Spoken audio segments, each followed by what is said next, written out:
Kylian, ballon de Brahim Diaz, contrôle orienté. Sur le contrôle orienté, tu élimines le défenseur, tu es là, tu éteins le gardien. Mais c'est ça qu'on attend de toi, frérot. Ça, il faut nous le faire tout le temps. Tout le temps, tu demandais les ballons dans la profondeur. C'est ça qu'on veut de toi, encore une fois.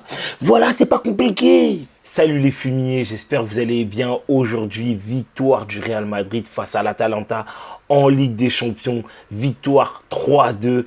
Vraiment, c'était un match incroyable. Merci Kylian d'avoir sorti une masterclass pendant 35 minutes. Dommage que tu sois sorti. Encore un Bellingham monstrueux. Vraiment, à l'heure actuelle, c'est sans doute l'un des top 2, top 3 des meilleurs milieux de terrain du monde. Vraiment, avec sa gestuelle, là, sa manière de jouer un peu à la Zidane. Bien sûr, je parle de gestuelle.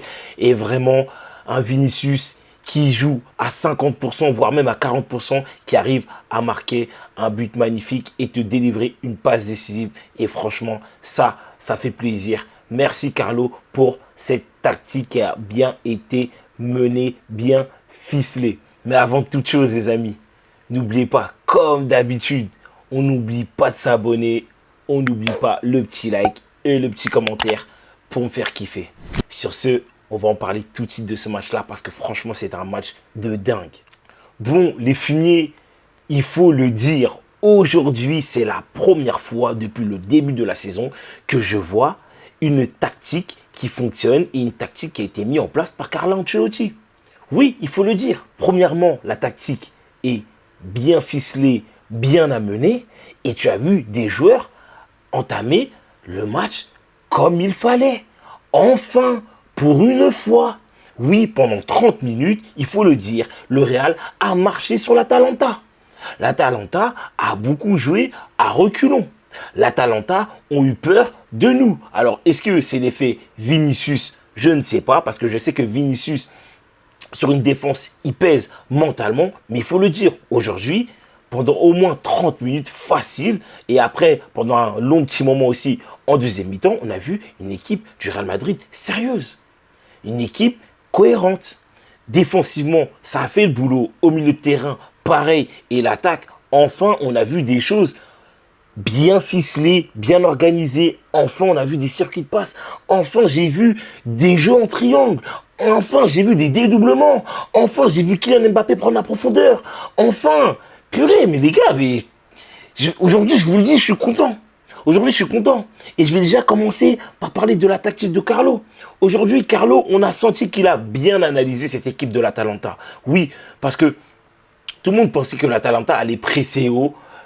Logique, parce qu'on sait que l'Atalanta, là, ils étaient à peu près sur 13, voire 14 matchs d'affilée sans défaite. Et quand tu les voyais jouer, tu voyais que les mecs effectuaient un pressing haut, étaient cohérents, vraiment ça attaquait les espaces comme il fallait. Enfin bref, vous connaissez déjà un peu l'Atalanta, comment ça joue.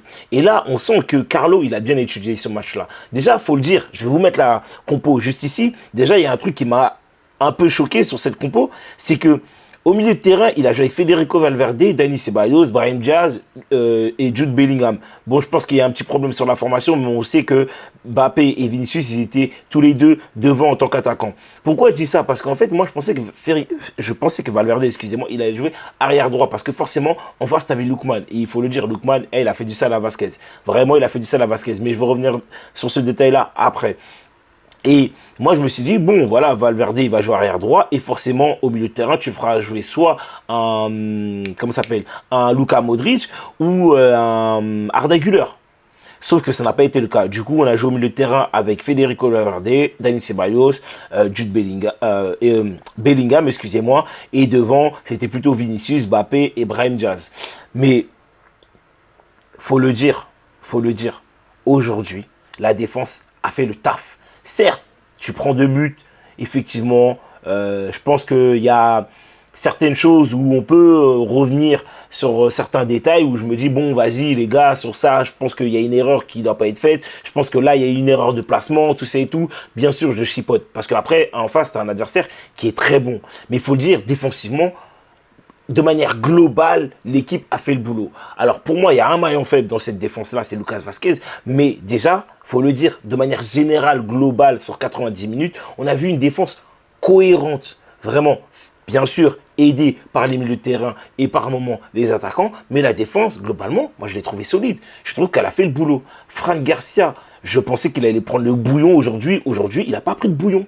Aujourd'hui, il a fait le taf, défensivement, offensivement. Il a été vraiment bon sur la justesse défensive. Parce que vous savez, ce mec-là, à chaque fois que, quand il a un mec en face de lui en 1 contre 1, toujours il va se jeter, il va se repasser assez facilement. Et là, pour le coup, ça n'a pas été le cas. Et moi, j'ai kiffé sa prestation. Surtout que il a beaucoup accompagné les joueurs à presser haut. Et moi, ça, j'ai aimé. Bravo, il faut le dire. Quand un joueur fait un bon match, il faut le dire. Quand un joueur fait un mauvais match, il faut le dire aussi. Et aujourd'hui, je trouve que ça n'a pas du tout été le maillon faible de l'équipe. Alors, Antonio Rüdiger, les gars, lui, ce mec-là, je pense que depuis un long moment, mais je pensais quand même qu'il fallait qu'il confirme avec le temps, même si le temps a prouvé pour lui quand même assez tôt. Mais je veux dire, plus longtemps que ça. Mais là, il faut le dire. Antonio Rüdiger, je pense que c'est le leader de la défense, c'est le capitaine de la défense. Pour moi, vraiment pour moi, aujourd'hui, ça a été un monstre. Il a mangé de Ketteler. C'était un truc de ouf. Vraiment, duel aérien, présent. Duel 1 contre 1, présent. Tacle, présent. Ressortie de balle, présent. Le gars a tout fait aujourd'hui. Le gars a tout fait. Gueulante, présent. Franchement, je vous le dis, les amis. Aujourd'hui, Antonio Rüdiger a fait le boulot. Et moi, ça me fait plaisir de voir un défenseur de ce type-là. Tchouaméni, pareil. En défense centrale, il a fait le boulot. Alors, certes, il faut le dire, il nous a un peu tués à la fin de la première mi-temps. Bah, c'est ce qui cause le penalty. Parce qu'il fait une faute un peu... Je dirais que c'est un peu bizarre parce que quand même, je sais plus c'est quel attaquant non, je sais même plus si c'est un attaquant ou pas qui rentre dans la surface pour provoquer ce penalty. Mais en fait, moi je trouve que la faute, elle est ric-rac. Parce que sur l'action, si on se rappelle bien, on voit le joueur qui rentre dans la surface de réparation et on voit Tchouaméni qui veut récupérer le ballon, mais en fait, il sent qu'il est en retard, donc il retire son pied et le joueur adverse tape son pied à lui et il touche le pied de Tchouaméni qui provoque le penalty. Et c'est pour ça que pour moi, je suis un peu... En fait, je suis entre deux. Bien sûr, c'est pas un scandale qu'il ait sifflé le penalty l'arbitre. Mais vas-y, je suis entre deux. Je trouve que c'est un peu dur. Mais bon, faut le dire. Hormis ça, pour moi, Tchouaméni, il a fait le boulot. Et Tchouaméni, là où j'ai été très impressionné, et encore une fois, je pense que pour lui, son poste, c'est jouer défenseur central, c'est que à chaque fois qu'il avait un ballon dans les pieds, eh ben en fait, le gars était beaucoup plus dangereux à ce moment-là que lorsqu'il faisait des matchs au milieu de terrain. Pourquoi? Parce qu'en fait, j'ai remarqué qu'à chaque fois qu'il joue, ce mec-là au milieu de terrain, le fait qu'il ait la pression, qu'il ait des joueurs derrière lui, qui peuvent potentiellement lui prendre le ballon, ou qu'il n'ait pas eu le temps de lire le jeu très vite, eh ben, tu as l'impression qu'il panique et ça veut dire que ressortie de balle, c'est pas bon, il joue toujours latéralement et tu sens que vas-y, c'est pas fluide, c'est pas ce qu'on attend de lui et en vrai, c'est mieux qu'il laisse tomber, en fait, tu te dis ça. Et là, en défenseur central, le fait que, en fait, ce soit qu'il soit bas déjà sur le terrain et que potentiellement, forcément, il n'y a personne derrière lui, tu sens qu'à la relance, il est beaucoup plus relâché et c'est beaucoup plus simple pour lui. Et en plus, c'est à ce moment-là que je trouve qu'il fait des passes beaucoup plus dangereuses que d'habitude. Il fait des passes qui cassent la ligne de l'attaque et du milieu de terrain. Et moi, je trouve ça beaucoup plus pertinent, le fait qu'il joue en défense centrale. Donc, Tchouaméni, si tu m'entends, arrête le milieu de terrain, arrête le poste de 6. Et passe en défenseur central. Alors oui, effectivement, tu as certaines lacunes. Et on voit justement que tu as les réflexes d'un milieu défensif. Parce que souvent, quand tu le défends, tu penses qu'il y aura un joueur qui va te couvrir derrière toi, qui va te couvrir dans le dos. Mais sauf que c'est pas le cas parce que tu fais partie des derniers défenseurs. Si c'est pas Rüdiger, mais c'est toi le dernier défenseur. Et du coup, souvent, tu vas pas au contact, tu vas pas au duel. Et ça, c'est peut-être un problème, mais je pense que tu peux pas lier à ça. Mais en tout cas, je trouve que tu as fait un très bon match. Bravo à toi, Tchouaméni. Par contre, Vasquez, on va le dire. Aujourd'hui, Vasquez, il s'est fait grailler par Lookman. Alors certes, Lookman, c'est un bon joueur, mais on voit la différence entre Vasquez et Carvajal. Il n'y a pas photo. Il n'y a pas photo. Carvajal, en Supercoupe, face à Lookman, Carvajal, il l'a éteint. Il l'a éteint, Lookman. Sauf que là, Vasquez, il s'est fait éteindre. Il s'est fait gras, il s'est fait bouffer. Il s'est fait, pour être poli, voilà. Vraiment, Vasquez, aujourd'hui, je n'ai pas aimé son match. Pour moi, il fait partie des flops aujourd'hui. Il fait partie des flops. Il a été dégueulasse. Vraiment, il m'a saoulé. Il m'a saoulé. Je sais que c'est pas son poste. Mais sauf que là, tu joues à ce poste-là. Et au bout d'un moment, faut arrêter. Faut arrêter. Toujours, souvent en retard. Des fautes inutiles. Quand tu sais que t'es pas bon, pourquoi t'es haut comme ça sur le terrain? Recule, prends de l'avance sur l'adversaire. Prends de l'avance. Lookman, souvent, il effectue les mêmes gestes techniques et toi, tu le fais bouffer, en fait. Et moi, c'est ça qui me rend ouf, en fait, avec lui. Vraiment. Vraiment. Mais bon, bref, c'est pas grave.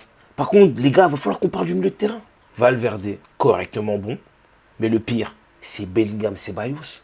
Et Ceballos, il ne doit plus bouger de ce poste-là tant que Camavinga n'est pas là. Et voire même quand Camavinga il est là, elle reste 6, Camavinga il va jouer en 8. Mais Ceballos, première rampe de lancement, techniquement tellement propre, dans le registre un peu à la Toni Kroos. Vraiment régulateur. Je prends, je donne, je me déplace. Tiens, toi je te donne à droite, toi je te donne à gauche, transversal, à droite, à gauche, ballon entre les lignes. Je joue dans le demi-espace pour Brahim Diaz. Mais c'est incroyable. Mais c'est incroyable, Ceballos, ça fait quelques matchs là, vraiment, il fait des masterclass. Il fait des masterclass. Et Bellingham, je vous en parle même pas. Bellingham, c'est un monstre, je le répète. Bellingham, tous les jours, c'est la même chose. Comme Martin Matin, quand il se réveille, il sort une big performance. Vraiment. Aujourd'hui, il était au four et au moulin. Il faut le dire. Vraiment. Et tu sens que ce mec-là, il triche pas, il a mouillé le maillot. Et c'est un mec, je sais pas, il court combien de kilomètres par match, mais c'est monstrueux.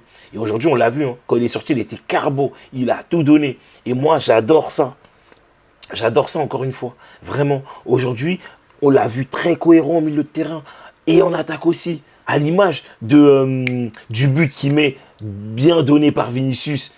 Wesh, les gars, il arrive face à l'adversaire. Fin de corps, frappe pied gauche, but. C'est quoi cette dinguerie que tu nous sors encore, Bellingham? Mais calme-toi, frère. Ça fait 6-7 matchs d'affilée où tu marques et tu mets des passes décisives à la fois. Wesh, frérot, calme-toi. Calme-toi. Non, vraiment, aujourd'hui, j'ai vu une équipe cohérente se donner. Vraiment. Oui, les amis, je sais, on a souffert.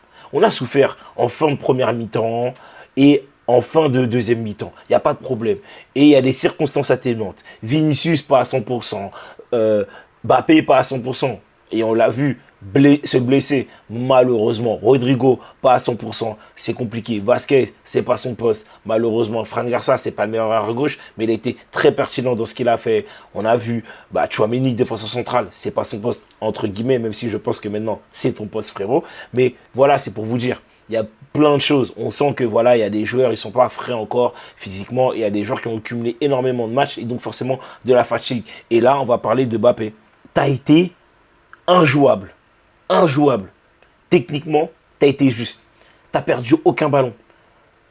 Passe, je donne, je me déplace. Magnifiquement bien huilé, bien exécuté. Kylian. Ballon de Brahim Diaz, contrôle orienté. Sur le contrôle orienté, t'élimines le défenseur. T'es là, tu éteins le gardien. Mais c'est ça qu'on attend de toi, frérot. Ça, il faut nous le faire tout le temps. Tout le temps, tu demandais les ballons dans la profondeur. C'est ça qu'on veut de toi, encore une fois. Voilà, c'est pas compliqué. Toujours, tu attaquais le dos de la défense. Bien sûr, c'est ça qu'on attend de toi. Moi, j'aime ça. Vraiment, je le dis. 35 premières minutes, excusez-moi, énorme de Kylian Mbappé. Énorme. Et moi, je me dis, s'il aurait joué 90 minutes, qu'est-ce qu'il aurait fait? Vraiment. Comment il a entamé le match? C'était une dinguerie. Contrôle, aucun raté. Prise de balle, aucun raté. Prise d'initiative, excusez-moi, en profondeur, magnifique. Tu butes 2 fois face au gardien, mais je pense qu'il y en a un, c'est hors-jeu. Pas grave. Mais tu vois, tu as eu, on va dire, on enlève le hors-jeu. 2 actions, 1 but. C'est ça qu'on attend de toi. Tu as été clutch. Tu as été clutch, techniquement, tu as été bon. Tu as fait aussi des efforts défensivement. Tu as fait des efforts dans le pressing. Mais Mbappé, c'est ça qu'on attend de toi. On ne te demande pas plus, frérot. Moi, je veux que tu continues comme ça. Alors certes, là, tu es sorti sur blessure, j'espère que ce n'est pas très grave. Mais on attend ça de ta part. Moi, je vous le dis la vérité, on a souffert effectivement, c'est pas démérité si l'Atalanta mettait son troisième but. Mais il faut le dire de manière globale, générale, on a été très cohérent. Et moi, ça me fait plaisir. Je sais pas ce que vous en pensez, mais moi, ça me fait plaisir. Pareil comme à Vinicius. Aujourd'hui, la passe décisive qu'il donne à Bellingham, c'est monstrueux. Et il met son but. C'est ça qu'on attend de Vinicius. Et pourtant, c'est un Vinicius qui est au moins à 50, voire 40%. Et moi, ça me fait kiffer. Moi, ça me fait kiffer. Et carrément, je vais finir sur ça en beauté, les amis. Je sais pas ce que vous en pensez de ce match-là, mais moi, j'ai kiffé. Et c'est ce que j'attends de l'équipe. Sur ce, les amis, n'oubliez pas, comme d'hab, le petit abonnement. Vous connaissez déjà la chanson, le petit like et le petit commentaire pour me dire si vous avez kiffé la prestation de Jude Bellingham, de Mbappé et de tous les autres. Sur ce, les amis, on se dit à plus tard. Ciao les fumiers.